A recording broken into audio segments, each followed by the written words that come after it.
What's up, everybody? Welcome to the special edition of the Stephen A. Smith Show, coming at you as I love to do at the very least 3 times a week over the digital airways of YouTube and, of course, iHeartRadio. Thank y'all for joining me. We've been in New Orleans, Louisiana all week long. We are still here as we speak. And on this particular day, it's going to be about the quarterbacks. Because when you think about Patrick Mahomes and Jalen Hurts scheduled to go against one another in Super Bowl 59, there is no doubt that in all likelihood, the outcome of this contest will come down to the quarterbacks. So what better way to get into that than talk about the quarterbacks themselves? And what better way to do that than by talking to quarterbacks? How about Donovan McNabb? How about Jameis Winston? Both of them have something to say about Super Bowl 59. And they're up next right here on the Stephen A. Smith Show. Don't go away.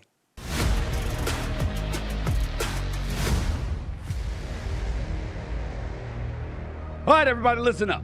With all the big-time sports action that's happening each and every day, NFL games, NBA games, the Stephen A. Smith Show wants to make sure you are taking advantage of all of it. That's why we've partnered with PrizePicks, the largest fantasy sports platform in all the land, to help you cash in on all your sports knowledge. You see, PrizePicks is a daily fantasy app where you pick 2 or more of your favorite players, and then you select more or less on their projected stats for the game. Choose from any of your favorite players, Travis Kelce, Patrick Mahomes, and Shea Gilgeous-Alexander, all in the same entry. Then sit back and watch. The list is endless. And now with PrizePicks Flex Friday option, you can still cash out even if your lineup isn't perfect. That's right. Every Friday, just look for the protected play. So win or your cash back. And get this, PrizePicks now offers MasterCard for quick and easy deposits into your account during this sports season. Make your picks in less than 60 seconds and turn your sports opinions into real money all season long on PrizePicks. So download the app today and use code SAS to get $50 instantly after you play your first $5 lineup. Again, download the app and use code SAS to get $50 instantly after your first $5 lineup. PrizePicks. Run your game. My next guest is the first overall pick in the 2015 NFL Draft. After playing with the Cleveland Browns last season, he is now an unrestricted free agent. What's his next move? I'm about to find out. Please welcome to the show the one and only Jameis Winston. What's up, man? How you doing, bro? How's everything going? What's up, good brother, the GOAT?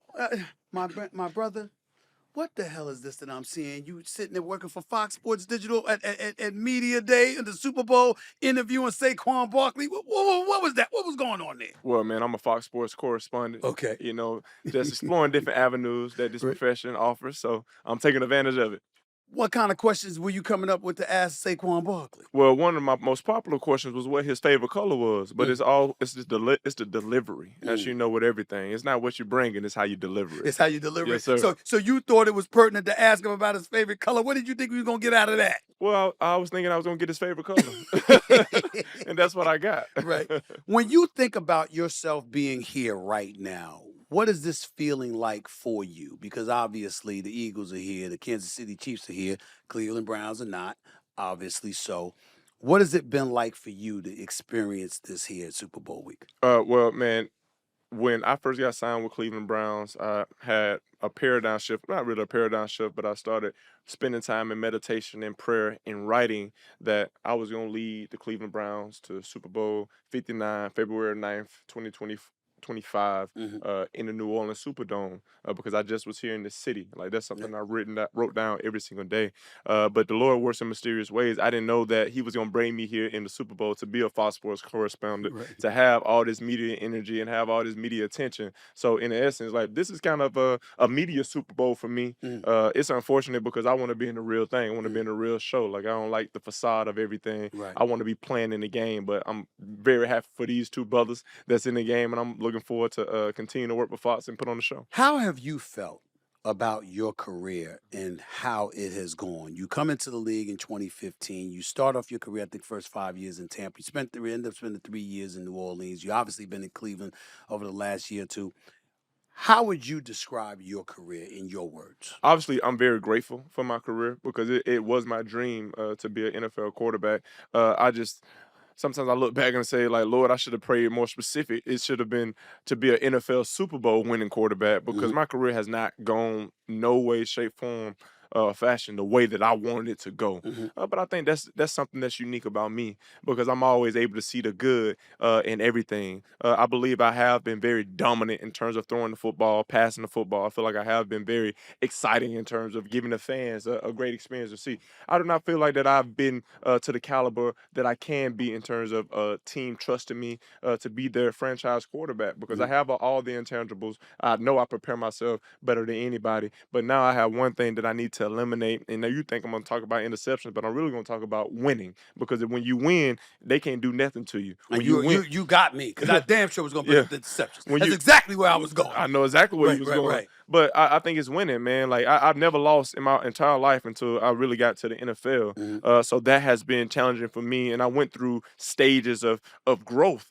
Understanding, like, man, just because we lose, I'm not gonna compromise with this. Early on in my career, I got okay with losing in Tampa Bay, and that was me not being who I truly was. So just me going out of there, understanding that, like, authentically, like, man, my main priority is I want to win, and I'm not gonna substitute how I feel or I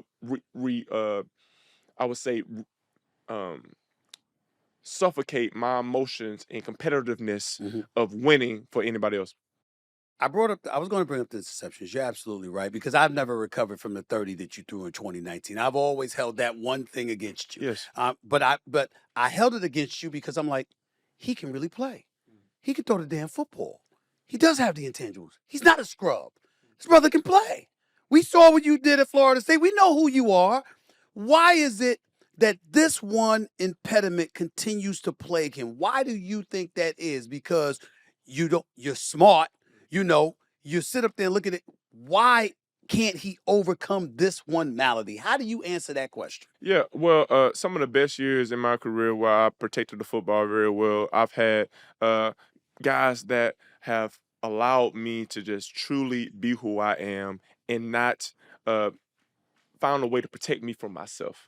I believe I am an aggressive quarterback. I believe I do like to take chances. But I think some of the best years I played was those years where I wasn't the reason for us winning. Okay. And in times when you're the quarterback, obviously you have quarterbacks that are like, hey, he's the one that we're winning because of, and we're just winning with him.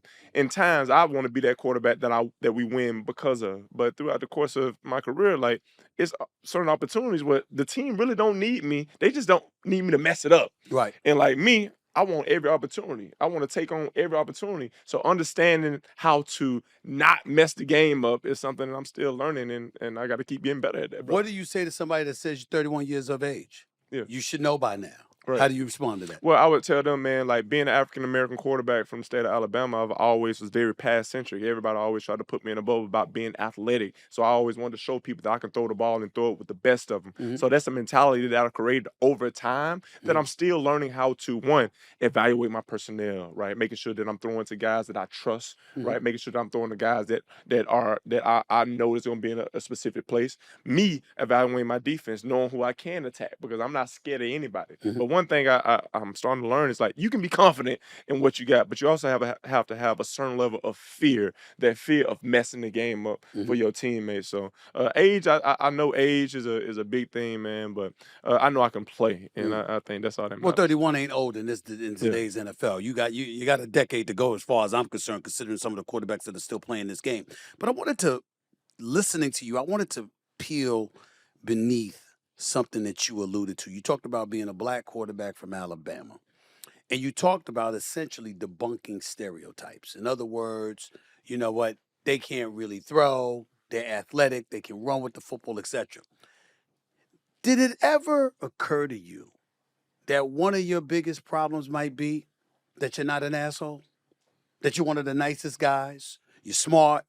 You're affable. You're pleasant to be around. You're not an asshole. You're not one of those truculent, acerbic individuals that's going to be like, nah, hell with you. I don't give a damn who likes me.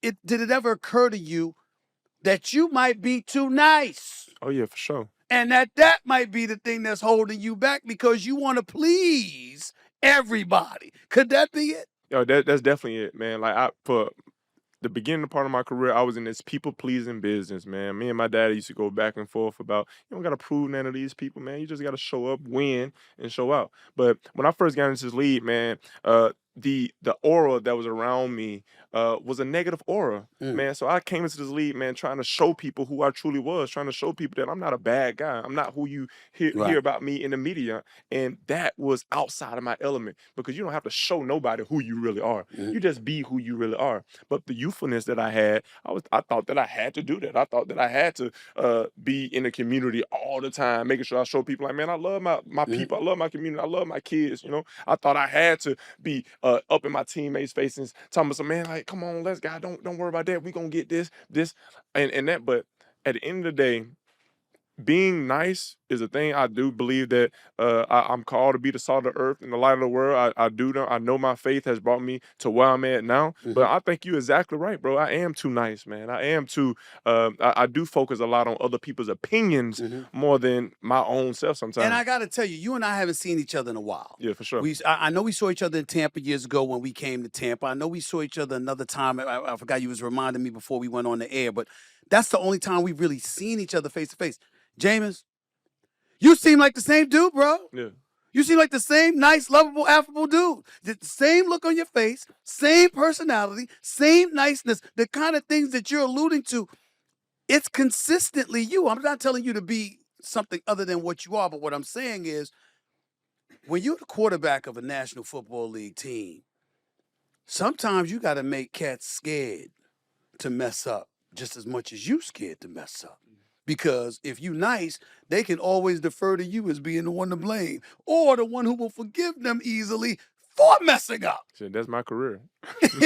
That's what I'm saying. Does that make sense? Man, one of the biggest things that that was eye-opening to me is when I became the African-American version of Drew Bledsoe when Tom Brady came in after that COVID year and took the Bucks to the Super Bowl. And I would talk to my teammates, and they would say, oh, man, Tom, he worked so hard. Like, he brought this hard work. And I'm like, man, y'all don't remember when I used to tell y'all, let's go to Skyway and let's run these routes, and y'all would be like, oh, man, my leg's tired, this, that, and the other. Like, but y'all went out there and ran routes for Tom. But they didn't do it for you.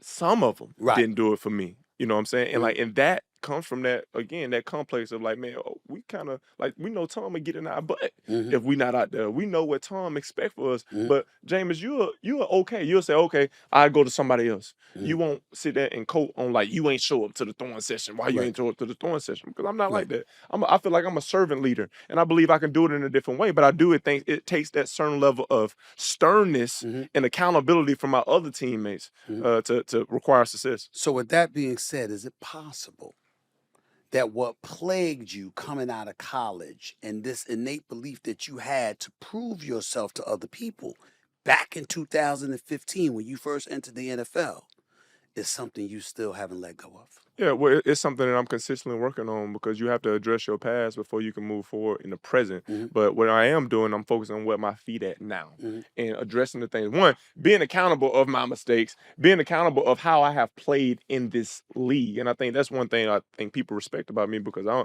don't dodge nothing. I don't duck no wreck. I just go out there and do what I do. But me being who I am, man, I'm a person of increase. I'm always going to be lifting my teammates up. I'm always going to be trying to find that seed of good in everything. But I do agree with you. Sometimes I can develop, I'm required to develop some type of sternness when I'm approaching these men within a facility, because a lot of people can portray this, I would say this kindness as a softness, as a like pushoverness. And people ain't never tried me like that. Or what I'm saying is, I'm going a different route. I'm saying, because of your character, meaning you being a God-fearing, decent human being that wants to forgive people, that understands everybody makes mistakes, all of this other stuff that comes with it, it's possible it's not even about you being a pushover. It's simply about you being such a nice guy that you're not somebody that's going to hold them accountable.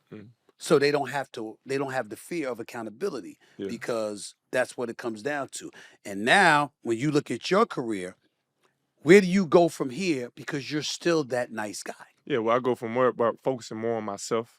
But that's one thing. If you look at my tape and my interceptions, I trust way too many people to make plays for me. Yes. Like because I'm confident. I'm confident in them because I know the work that we put in. But in this game, it's about eliminate negative plays, and you just gotta really sometimes you just gotta realize that they not putting in the work But you're a that you student put of in. history too. You've Yeah. heard Joe Montana sit up there and look at somebody. I remember I interviewed Joe Montana and I was talking about how receivers acted when T.O. was on San Francisco. He wasn't on there at the time. He had retired. And I said, if you had T.O. get on you the way he got on, or a receiver get on you the way T.O. got on Jeff Garcia, Joe Montana said, I'd have looked at him and said, I guess you don't want the ball.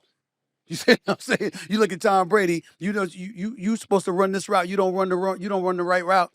You ain't gonna see the ball. Basketball wise, I remember Isaiah Thomas told me he threw a pass to John Sally, and John Sally missed the layup. Isaiah Thomas looked at him and said, if you don't dunk that shit the next time I give you the ball, you won't see it for a month. Mm. And John Sally was petrified because he knew that Isaiah Thomas was serious, that he would not see the ball for a month. Right. You see what I'm saying? Because, you know, basketball, they got several games, and they got 14, 15 games a month. Do you think, as you reflect on you, that you might need to be that kind of guy? Well, I have that in me, man, and Do you? I've relayed those messages to some of my teammates before. Okay. But like I say, I'm a man of increase, and I believe I can get it done the way that I do it. Mhm. But it is a certain level of accountability that's required from all of us, man. I do know that I'm in I'm in a season of just being able to tell folks no, just being able to look people in their eyes and say like, nah, I'm not feeling that. Right. And that's something that I don't do. Again, early on in my career, I was a compromiser. Right. Man, I remember I was in the we was in the New Orleans airport, man, finna get ready to go to Dallas during the I forget which hurricane was coming to New Orleans. This is my first year with Sean Payton. Okay. And it was fans in the airport because we had to take a commercial flight. Okay. And Sean was like, it was some fans. They was like, Jameis, hey, sign this, whatever. And Sean was like, you don't have to sign that. Like, stop trying to kiss babies and stuff. You don't have to be a politician. Who said Sean Payton. Right. He's like, you don't have to be a politician, man. He's like, you just got to win games for us and play football good. And like, that was the first coach that was like telling me that. Right. You know what I'm saying? That was speaking like, Jameis, you don't got to be this. Like, you just got to win games. And that's probably why I had some of my best years with him because he was that stern, charismatic leader in the locker room for me. I didn't have to do the rah-rah speeches. I didn't have to come with the energy all the time because I had a head coach that was holding other people accountable throughout the whole building. I'm not, shortchanging my head coach. I'm fortunate to get coached by any of these head coaches. I had a great relationship with Lovie Smith that got fired on my birthday. Wow. You know what I'm saying? I had a great relationship with Dirk Cutter, but me and him bang heads. I thought it was a picture perfect matchup when Bruce Arians came. Yep. But I'm a man of belief. I'm a man of faith, and when I go in any situation, no matter if it's a positive situation or a negative situation, I believe that I will endure, be resilient, and come out strong. I'm looking at the first 5 years of your career. Rookie year, you passed for 4,042 yards. Second year, 4,090 yards. Third year, 3,500 yards. I got hurt, though. You got hurt. You played 13 games. Fourth year, you only played 11 games, started 9. You passed for 2,900 yards. That fifth year, you played all 16 games, threw for 5,109 yards. That was the year the 30 interceptions. When you look at what you did at the earlier part of your career to where you are now, and you think about the NFL teams that are out there. You asked Saquon Barkley the other day, did he know of anybody looking for a job? Was the Giants looking for a quarterback? Yeah. You're looking for a job right now. Is there an ideal place that you want to be, or are you of the mindset that there are many teams in the NFL that you believe you can help? I know I can help every team in the NFL because I know I'm one of the best 32 quarterbacks in this country, in this world. I just know that about myself, and I watch film. I see other people play. I just think I know that I have to prove it to folks, prove it to these coaches, prove it to these owners, prove it to these GMs that they can trust me with the most important thing that the football encompasses is the football. But you've been in the game long enough to know as a quarterback, there's certain systems that work better for quarterbacks than others. So what I'm asking is, as you look at the NFL landscape right there, and you see what's lacking in a multitude of areas around the NFL, is there specific locations that stand out in your mind where you find yourself saying, I could do damage there. I could do damage there. I could do damage there. Yeah, well, first of all, you assess the team, right? How does the offensive line look? How does run support look? What are the weapons that are around us? Do I have a good defense? Do I not have a good defense? And I assess it from there. But like I said, man, like I'm not in this business of like I need you to make this dream come true for me, man. I'm in the business like, man, look, man, I know what I got to fix. I know how I got to fix it. And it's one thing. It's been one thing in my career that people can look at and say, like, hey, man, this man got to fix this. If he can fix this, man, he'll be with the rest of us. Right. Like, and that one thing is winning. It's not necessarily turnovers. I put so much thought energy on these turnovers. Oh, I can't do this. I can't do this. I cannot make negative plays and consistently win. Mm-hmm. So therefore, I have to eliminate the negative plays. I cannot have pre-snap penalties, lead a team to have pre-snap penalties and be offsides all the time and consistently win. There are things that teams do, like, as well as I do. If you look at the playoffs this year, the NFL playoffs, these teams that lost, man, they sick. And they sick because they lost the game. The other team had no part in them losing that game. When people are just like fumbling snaps, Yeah. in 4-minute offense, when people are just they drop ball and nobody's around them, Mm-hmm. like those are things that happen in this football. Like sometimes some stuff is uncontrollable, Mm-hmm. but when you are in those moments, especially at the quarterback position, man, we have to be the best when that time comes. And I haven't consistently been the best when that time comes in terms of protecting the football, but especially winning games. Apologize if this question is uncomfortable for you, but it's necessary to ask. You had Myles Garrett just ask to be traded out of Cleveland. Do you think he's justified in that request? And do you believe whether it's you, it's Deshaun Watson, or anybody else has anything to do with him requesting that request? Well, first I had to talk to Myles and just to get his perspective on asking for a trade. But I see the work that he puts in and day out, and I know the way his career is now, he will go down as one of the greatest defensive ends all time, and he has done that with the Cleveland Browns. So obviously the organization hasn't been detrimental to him. But I understand the importance of winning, man. I'm in the same phase. Like, I've had 2 winning seasons my entire career. One of them being, 3. One of them being with Drew Brees. One of them being at Tampa Bay. And the other one, I had a winning season before I got hurt. Like, outside of that, man, out of 10 years, only 3. So I know what it is like when your team is losing and you are one of the captains, you are the focal point of this entire franchise, and all of that falls on you. And you look at it like, man, I'm not no loser. Like, but why are we losing? But it was like, it has to be something else. It has to be something deeper. It has to be rooted in the culture, in the city, or whatever, for the reason that we're losing. 2024, 15 of the league's 32 starting quarterbacks were black, which was the most in a single week in NFL history. There are more black NFL quarterbacks in the league now than ever before. Your thoughts on how the position has evolved since your time arriving in this league? Yeah, I think the position has evolved because it has evolved into what we can do best, and that's extend plays with our legs and beat people in our arm when we have to. I think so. So again, growing up in Alabama, man, you were frowned upon. Like, oh, he's just an athlete if he runs a sub 4.6.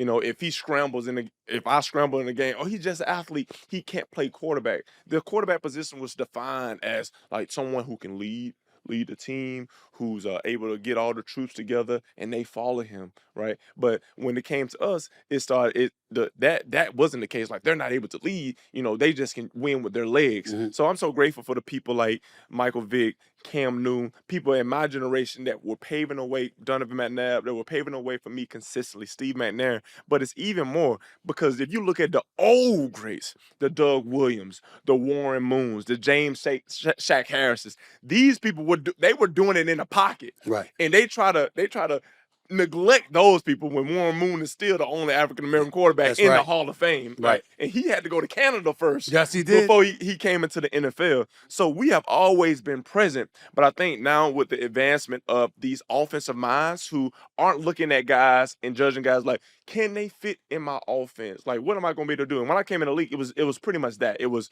like, is he going to be able to run my offense to my liking? But now you see it with Jaden Daniels. Why has he had the most iconic rookie year that we have seen? Is because Cliff Kingsbury, he comes from that college system and he implements this for Jalen. So for Jaden. Now it goes from like, oh, you got to learn the playbook, you got to learn all the terminology, you got to do all this stuff. No, Jaden, hey, what do you do best? Boom. I seen you college fan from Arizona. I seen you college fan from LSU. I see that you do these things best. Why don't we go and grab that and bring it to Do you feel Washington? you've had anybody like that for you in your NFL career? I feel like that every time you have an offensive coordinator, you are called to be collaborative with that coach. And I think in my instance, I was always proven to my offensive coordinators that I can be a guy that they can trust. And I never got to that extra mile of being able to collaborate with my offensive coordinators. When Byron Leftwich came in and I had Clyde Christian, like I was a little bit more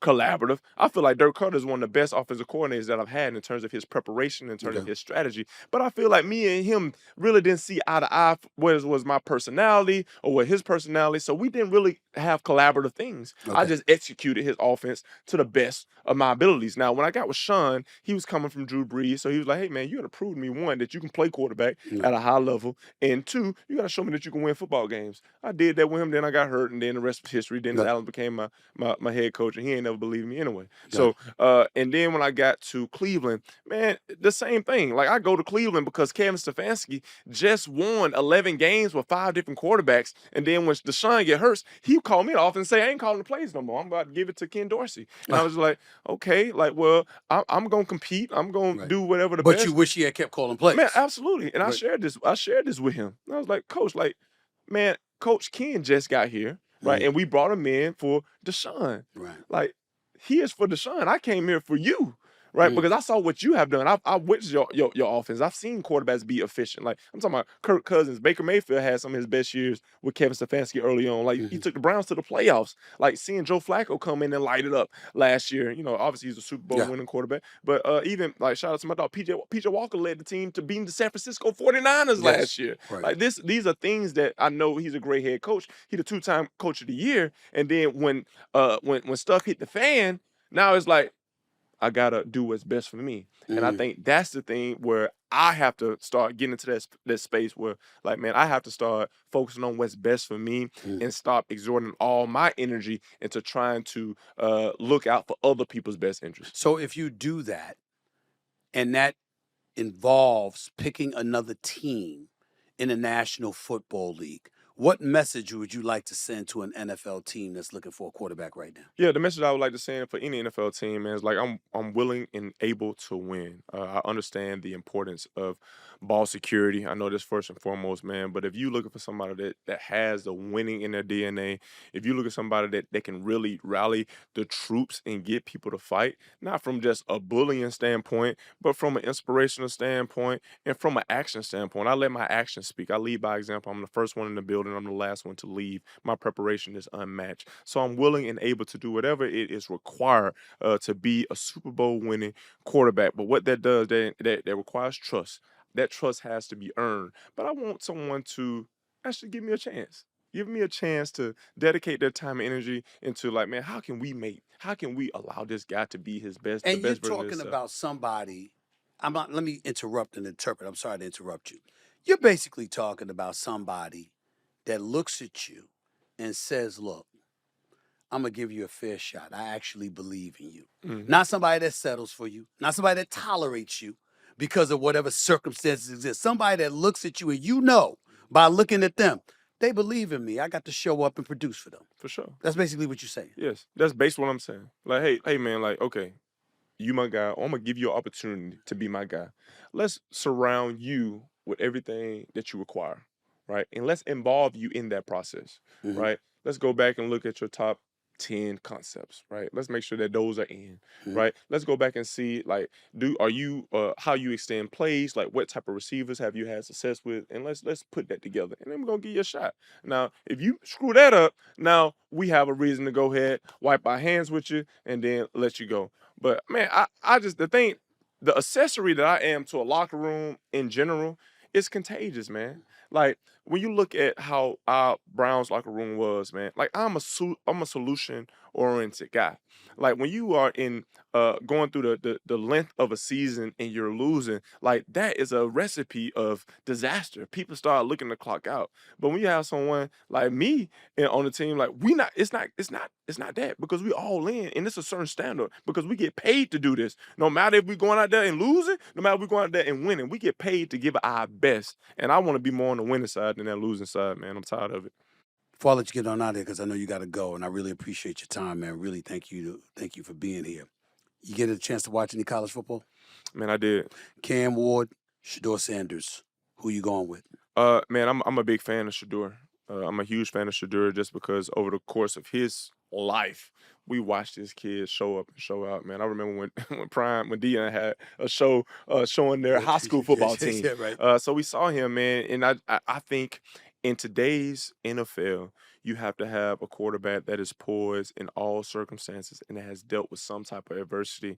I think when Shador came out and realized that, like, man, I'm not getting the opportunities that I want in the college football realm, so I'm going to listen to my father's advice. I'm going to go to a HBCU. I'm going to develop a platform there and then grow my way up into someone wanting me. And then now I'm going to go to Colorado, a place where, known like Cordell Stewart and people like that. I'm gonna go to this place where people gonna be like, "Oh, you can't have success there. Like, how you gonna go to Colorado?" I got you, but the problem with him is his arm strength isn't considered as big as Cam Ward. He can't run like Cam Ward can run. Yeah. And you just finished talking about coming out of Alabama, what your gift was, but how they wanted to encourage, they wanted to encourage you to run, and you wanted to show that you could throw. Right. Well, now we playing in the NFL. They want you to run. Right. They want you to show you can run. Plus, they want that arm strength. Right. And Shador Sanders, whose poise I love, Yeah. and I love his moxie, and I love what he brings to the table. I can't ignore that advantage Cam Ward has. Right. Well, the intangibles are the intangibles, but let's go back to, like, what does he do great, right? He throws great on rhythm.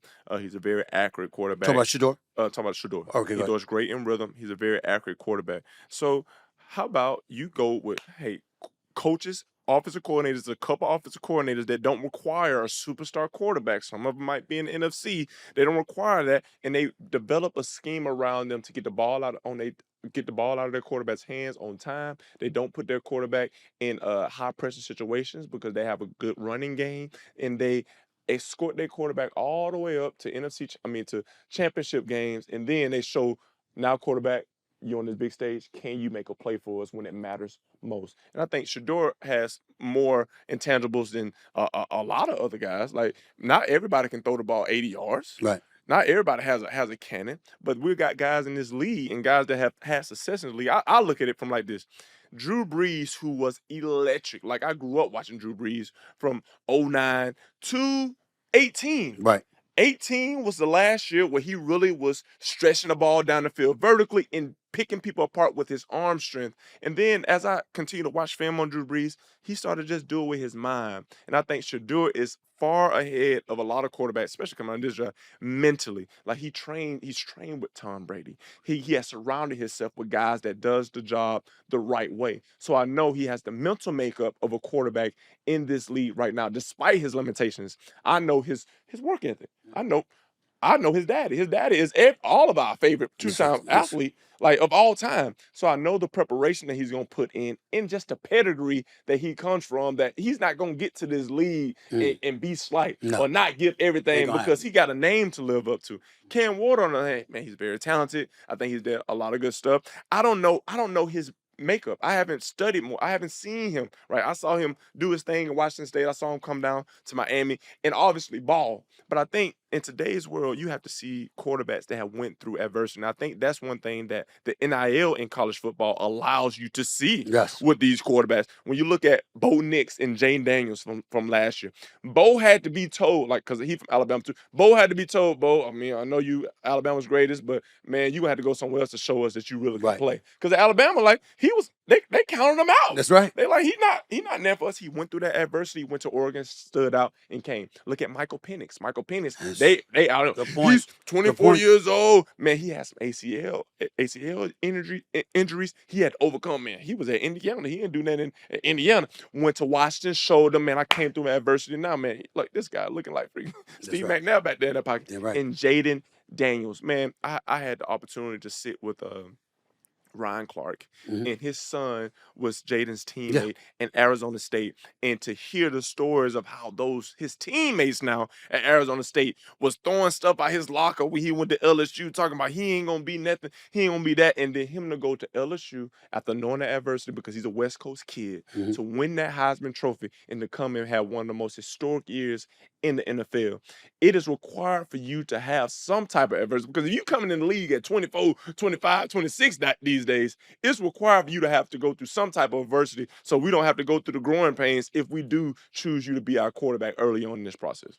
Before I let you get on out of here, I'd be remiss in neglecting to bring up the Super Bowl because I know you got to go. Philadelphia Eagles, Kansas City Chiefs.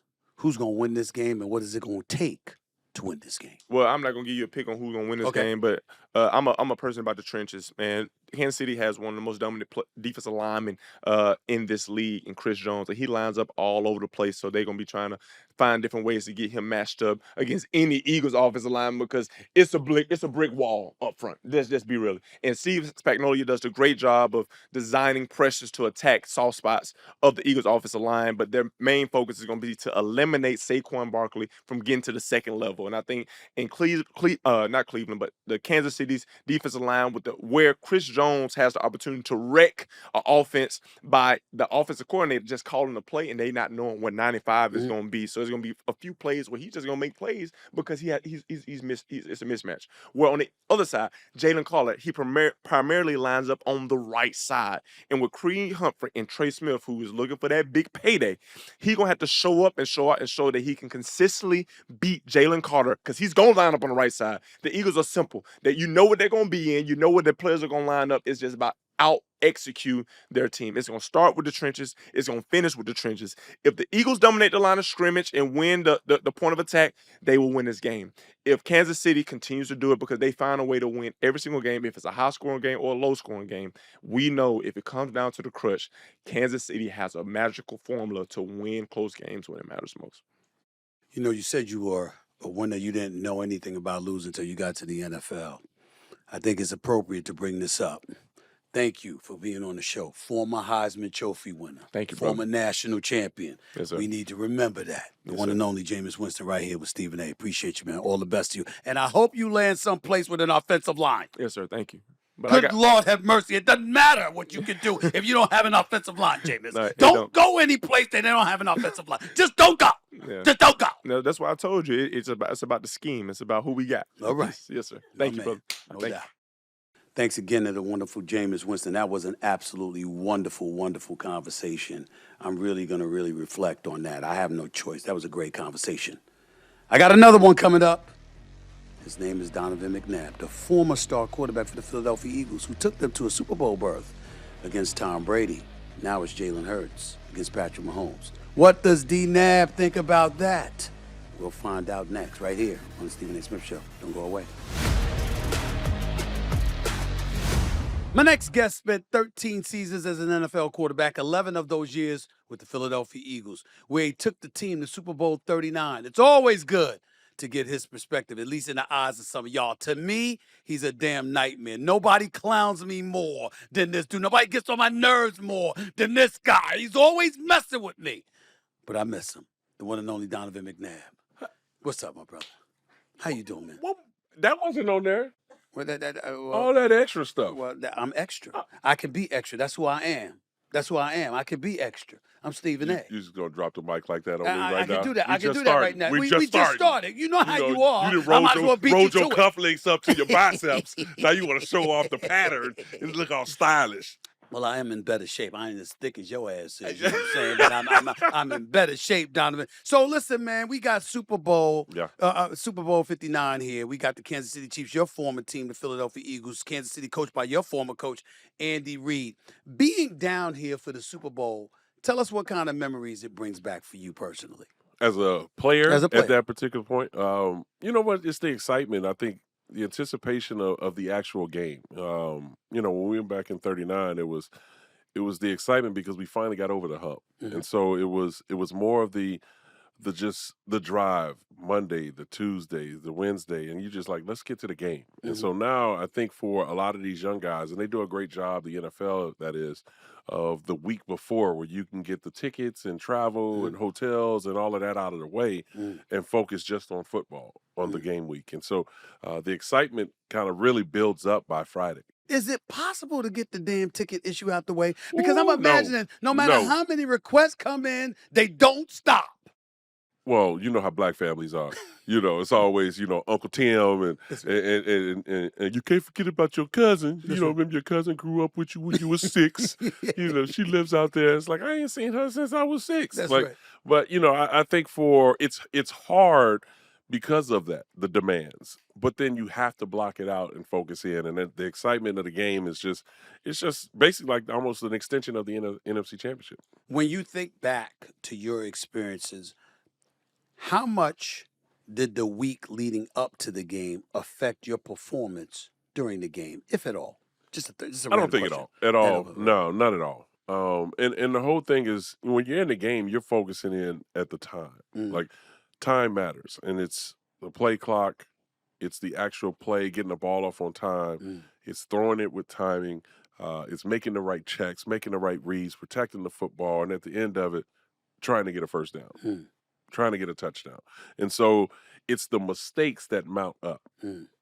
And what does that do to the football team, and what does that do for field position? Mm. And that's what this game is. This game is about field position. Mm. Who has the ball past the 50? Who has the ball with what time left? Mm. Where in the third down or second down are you? Is it third and medium? Is it third and long? Is it third and short?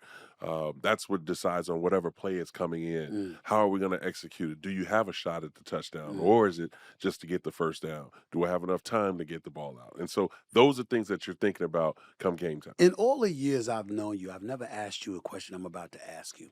I know that T.O. was hurt and then came and performed well in the Super Bowl, but he wasn't there for the divisional playoff game and the NFC Championship game. Mhm. If he had never gotten hurt at all, do you think y'all would have won the Super Bowl? Like, I know he played in the Super Bowl, but I'm just thinking about the camaraderie that you had, the timing, et cetera, et cetera. I know he played well, but I'm talking about the other players on the team that had to adjust that. You ever think about that at all? I haven't. Okay. I haven't. Nor would I ever thought about that question. I can't believe you even asked that question. You are something else. You know what? You Yeah, I are am. something else. I can be. I can be. No, I would say we were who we were. Mm. And the thing was, we were that before. Mm.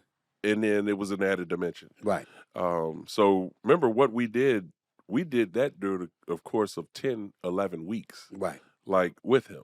Mm. Like That's that true. season, we really didn't play much in the later part of the year. Right. So I mean, hey, life would have been a little different, Mm-hmm.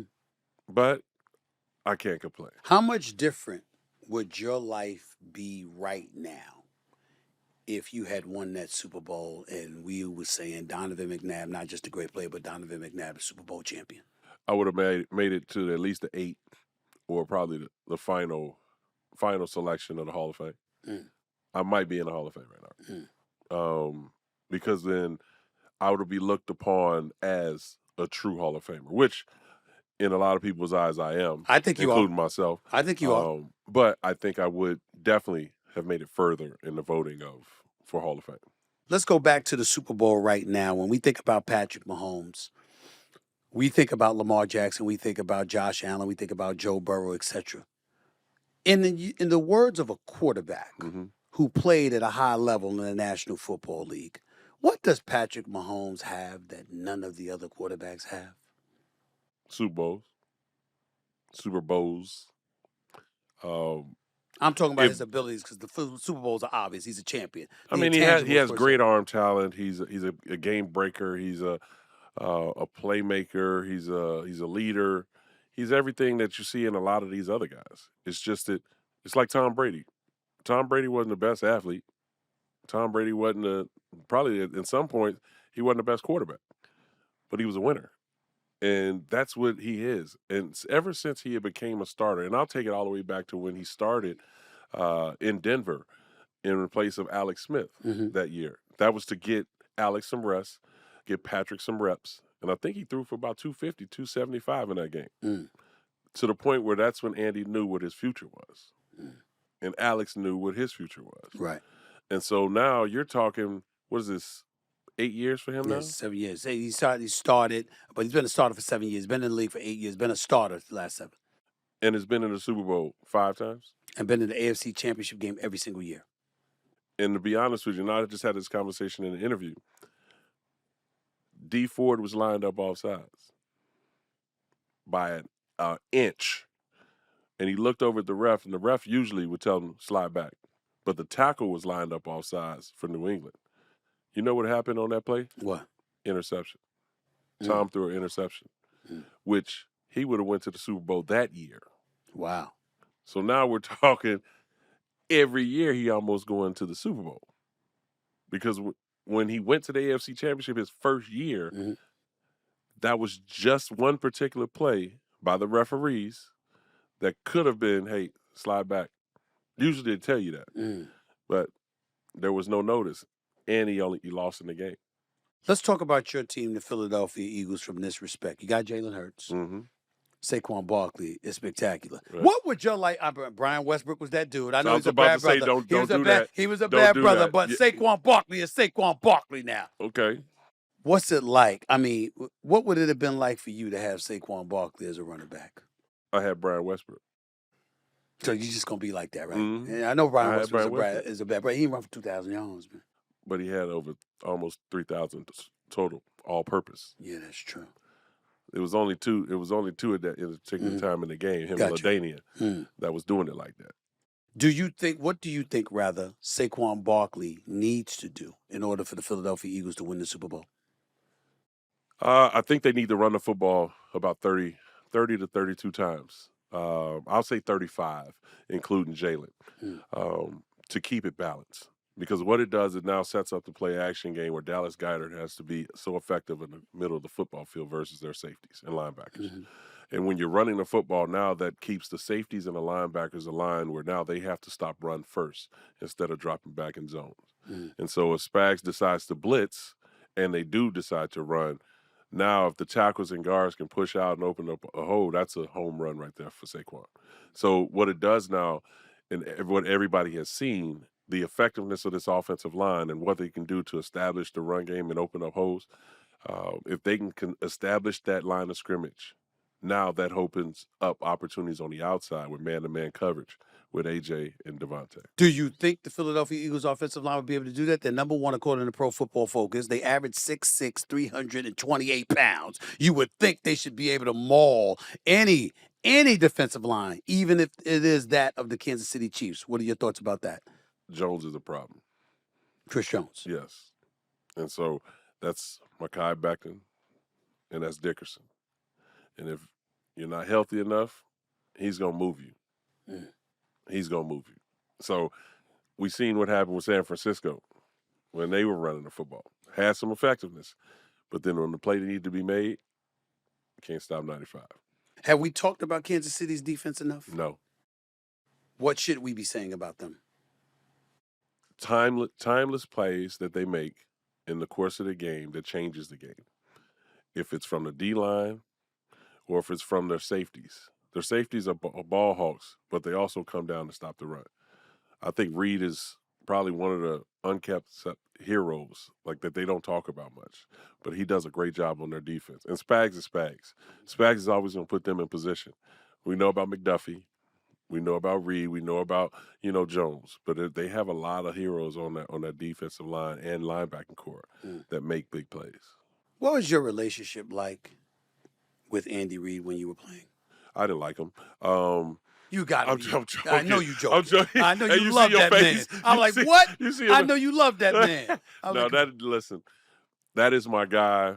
I actually talked to him today. I'm pulling one of my Stephen A's dropping names. I talked to him the other day. So, He as long as told you me ain't- he as long as helped you me ain't had extra lying- breakfast. as long as you ain't lying, that's all that matters. That's all that matters. I talked to him this morning. Right. And he's my guy. Like, we talk outside of football. And I worry about his health when he was going through some different things. Yeah. Good to see his family's doing well. And it's more of the success that he's had because he allows his players to be themselves. And the problem with the world today is these coaches get so enamored with being the one in control, controlling the narrative. Their ego stands too strong where they're not allowing their players to control the locker room, control the outcome, control what's in front of them. And Andy was a no judgment kind of a coach and still is a no judgment kind of coach. And that's what makes him elite. You've heard the noise they've said about Nick Sirianni in Philadelphia. There was a time, believe it or not, even though he just guided the Philadelphia Eagles to a Super Bowl appearance a couple of years ago, they were talking about he might not be the right man for the job at one point. They did the same thing to Doug Peterson, then he won the Super Bowl. They did the same thing to Doug Peterson, then he won the Super Bowl. You're absolutely right. With Nick Foles as his quarterback, by the way. What did you think about the noise against Nick Sirianni when you first heard it this season? I thought it was garbage. And I talked to Nick and spoke up for him because I do a call-in radio show every Monday. And I told him, I said, you want somebody who's up front, you want somebody to be brash, you want somebody who's going to be, there for his team and be vocal. You got him. Now you're mad because he fired back at you. So that's the problem. Don't sit there and give it and then can't take it. Right. And so what happened? The team rallied behind him.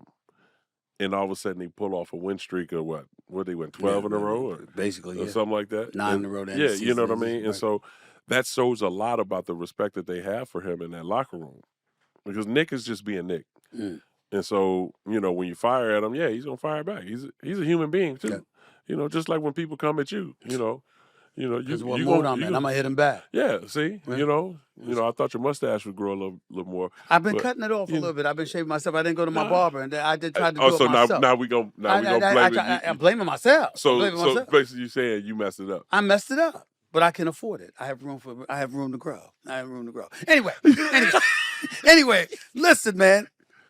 I'm looking at right now. Everybody's been talking about Jalen Hurts. Yes, including you. Oh, yes, I have. Yes, including I believe in the brother, but he's got to show it, Donovan. There ain't nothing what wrong with that. What do you need besides the win? No, what I'm saying to you is this. I'm measuring. I did the same thing with you. Don't let him off the hook. I'm not letting him off the hook because I said the same thing that you did. Okay. I said the same thing yes, to you. Yes, you did. But I was right, though. I was right. I was right. What I said was, I'm measuring what it's going to take for you to win the chip. I'm not saying that you can't ball. I'm saying Jalen Hurts, the Philadelphia Eagles, since week 5, has run the football more than anybody in the league. They've thrown the football less than anybody in the league. So you're basically saying we're a run-first kind of team, etc. I don't know if that's going to get it done against Patrick Mahomes. What's wrong with saying that? Because you're now slighting what he's been doing. That's that sensitivity stuff, man. Come on, man. So I'm Ralph Transman now? I don't know. Maybe. You don't need a man with sensitivity, but you are a man with sensitivity. But that's okay. But go ahead. Go ahead, man. This is the thing that I think people don't realize. The concussion was something that he had to battle through. So his first game back after the concussion was the first round of the playoffs. His second game back was the second round. I'm not talking about that. I'm talking about what they were saying about him during the season. They were saying it because they were trying to figure out, why AJ and Devontae weren't getting the ball. But you're winning. They're not getting the ball because Kellen Moore's not calling what your quarterback is comfortable with. You see, you're very frustrated. Let me tell you why. Because I could imagine you, when you were playing, saying those exact same things to everybody around you. But you know players. I mean, your stats speak for you. And when you go to the negotiating table, you're going to have to live on that stuff. So they want the ball. They want the ball. Everybody ain't going to be that patient, Donovan. So if we're going to the NFC Championship and we're going to the Super Bowl and we're winning and I'm throwing the ball effectively and efficient, and I'm efficient. But minimally. I'm efficient. Minimally. I'm efficient. If you're throwing the ball 10 times instead of 30 times, that's 20 times and ain't throwing the damn football. I bet you Joe Burrow would love to switch and be in Jalen Hurts' shoes. I'm not sure about that. I bet you Josh Allen would love to be in his shoes. I bet you Lamar would. Well, they didn't have to go against Mahomes. They had to go against Mahomes. Hurts doesn't have to until Sunday. It don't matter who you got to go against. You win. Win is a win. We all. So you good with Jalen Hurts? I'm good with what he's doing right now. So you think with what he's doing right now, that's going to deliver you a Super Bowl championship against Patrick Mahomes? It would have brought him one last time they played. Last time they played, he passed for 300 yards. He rushed for 70. He scored 4 touchdowns. But he didn't What are you talking about? He didn't have 26 behind him. You mean Saquon Barkley? Not Brian Westbrook? Is that what you mean? I'm just asking. I'm just asking. I said 26. I said 26. I didn't say 36. If he had 36 back there, yes, he probably would have won a Super Bowl. But, he didn't have him. He had, Sanders was back there. Sanders was also a 1,000-yard rusher. Mm-hmm. But the thing about it is he played well enough in that offense with what they had then. This is a whole different offense. The man had been through, 3-4 coordinators. I agree and with he that. only been in the league 5 years. It's true. And so now he's in a new offense, learning a new offense. And then after this game, he's going to be in another offense when Kellen Moore takes the job here in New Orleans. Mm. So now then what we going to say? He's continuing to win. Okay. As a quarterback, we're measured by wins, correct? Okay. Hold on. We're measured by wins, correct? Yes, not just wins, but wins is a part of it. Okay. Wins is a part of it. Absolutely. Can't be losing. He didn't That's for sure. He didn't turn the ball over. He didn't turn the ball over. 10 turnovers the Eagles forced. They haven't committed a turnover. You think that's going to happen in the Super Bowl as well? They're going to be able to be turnover free? I think the game, both sides will turn the football over. But it's when you turn the football and where you turn the football over. I think that's what matters. So who you got winning the game? So stop talking about that. So who you got winning the game? Philadelphia Eagles by 3. By 3? It's going to be a close game. Is it going to be high scoring? Yeah, 30-27. 30-27. You got the Philadelphia Eagles winning. Mm-hmm. Why they going to score 30 points, bro? How? How they going to score 30 points? I'm just asking. 3 touchdowns from Jalen passing, 1 rushing. 3 touchdowns from Jalen Hurts passing, 1 touchdown running. That's not an emotional call. Quarterback, loving the quarterback. Philadelphia, you know what I'm saying? It ain't nothing. That's just one of the great analysts just giving you his analytical. This is his analytical opinion. No biasness whatsoever. Not at all. Philadelphia Eagles defense can hold Patrick Mahomes 27 points? Mm-hmm. Correct. I love Patrick. Patrick's a great guy. Right. Love Travis. Love Big Red. It's great for them in this journey and what it does for the game of football and the game of sports to have this opportunity that this possibly can happen. The 3-peat. Last question. If Patrick Mahomes and the Kansas City Chiefs win this Super Bowl against your prognostications, I might add, they will have 3-peated. Mm-hmm. That would be 4 Super Bowl titles total. Back-to-back-to-back Super Bowl championships. Mm-hmm. Does that make Patrick Mahomes the greatest quarterback to have ever lived? At the moment, you just going to give him that title just I'm asking a question. No. Okay, why not? He's only 7 years in the league, 8 years in the league. Okay. Let him play about 15 years. Mm-hmm. Matter of fact, with that resume, let him play 13 to 15 more years. And if he decides to retire, yes, he will go down as, and depending on what happens after that. But Patrick Mahomes' record would be 18-3 in the postseason. Mm-hmm. He'd have 4 Super Bowl titles. He'd have 5 Super Bowl appearances in 7 years. In all 7 years as a starting quarterback for the Kansas City Chiefs, he would have been in the AFC Championship game every single year. He would have won the division title every single year. And you still wouldn't give it to him with a 3-peat. He hasn't been in the league 10 years. Let him get in the league 10 years, and then we can kind of talk about that. Philadelphia Eagles 30, Kansas City Chiefs 27. You Absolutely. sticking with that? I'm giving you one last chance to change your prediction. Absolutely. I'll give you one last chance to change your prediction. One last chance. I mean, you feel like you about to put some money on it, so I'm trying to help you win some more money. Because you look like you're struggling right now. I am a little This struggling. pattern on the suit, I don't think I've ever seen it before. I could use a little more money. Is it from I overseas? could use a little more money. It's not from overseas. It's from the States. It's from the States. Donovan McNabb, ladies and gentlemen, Donovan McNabb. That's it for this edition of the Stephen A. Smith Show. Wonderful, wonderful time talking to 2 quarterbacks highly knowledgeable about the sport. Gave us an education about what we could and should expect this Sunday evening in Super Bowl 59 between the Philadelphia Eagles and Kansas City Chiefs. I'm talking about Jameis Winston and Donovan McNabb. Thank you again to the both of them for blessing us with their presence. That's it for this edition of the Stephen A. Smith Show. I'll holler at y'all when the weekend's over. Next time you see me, we'll have a Super Bowl champion. We'll know who it is. Until then, peace and love, everybody. Take care.